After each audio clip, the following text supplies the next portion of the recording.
Hai, Assalamualaikum. Selamat kembali ke channel saya. Okey, menu yang saya nak kongsikan dengan anda semua hari ini sangat simple, iaitu inti daging. Inti daging ni macam-macam kita boleh buat. Okey, kita boleh buat popiah Big Mac. Kita boleh buat roti john. Nak masak mi goreng ke apa, boleh je guna dengan inti ni. Kita dah siap buat, menyenangkan kerja kita untuk masak. Okey, jom kita tengok cara-cara macam mana penyediaan inti daging ni ya. Okey, jom. Okey, sekarang ni daging kisar kasar yang kita dah goreng Okey, dia dah keluar air dia tu. Sekarang kita akan masukkan bahan yang kita blend tadi Nampak? Blend lumat macam ni. Bahan dia 1 biji carrot, 1 biji bawang merah, 1 biji capsicum. Lepas tu saya letak capsicum, 3 biji tomato. Okey, lepas tu kita kacau.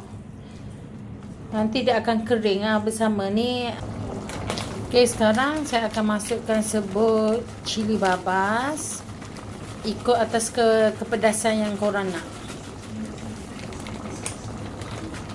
Kalau rasa nak pedas, masukkan banyak sikit.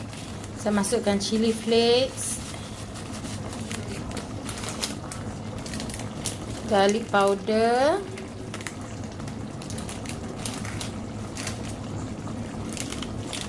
onion ke onion powder ni semua yang powder. Okey, kacau. Simple. Ni saya guna daging cincang ramli yang cincang kasar tu. Bukan cincang lah, daging kisar. Okey.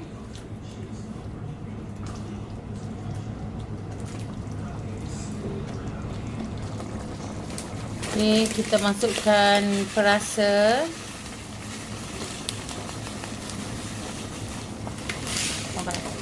Perasa ni boleh agak-agak. Nanti kalau daging ni dah kering, kita tengok macam mana. Kita rasa kalau kena tambah apa-apa ya. Okay, sekarang kita tunggu sampai dia kering. Ni waktu dia masih saya dah try tadi sikit. Jadi saya masukkan sedikit gula untuk imbangkan rasa dia.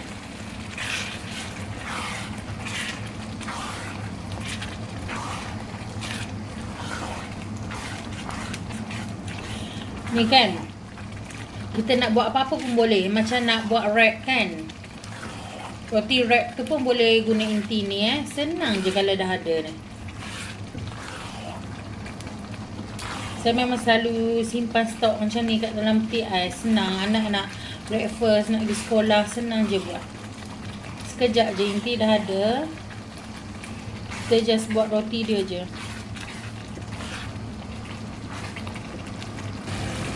Okey, nak rasa berempah, kita boleh masukkan serbuk kari daging.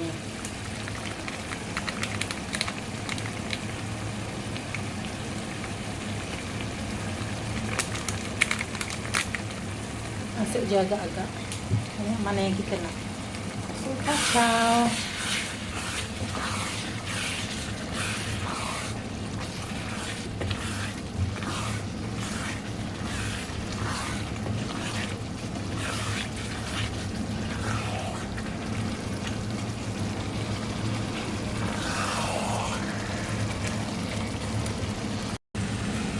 Okey.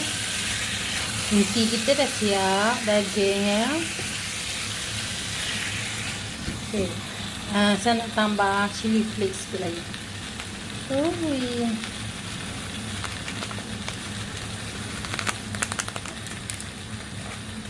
Saya dah rasa kat memang sedap Ni kalau korang nak buat mi goreng ke boleh. Simple je. Macam-macam kita boleh buat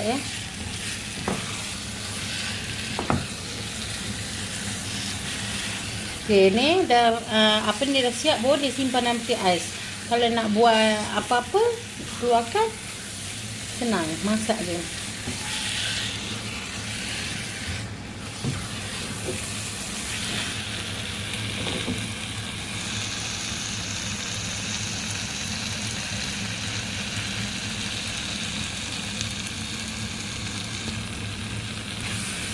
Okey, inti daging kita dah siap. Terima kasih sebab menonton. Jangan lupa subscribe, like and share. Terima kasih semua.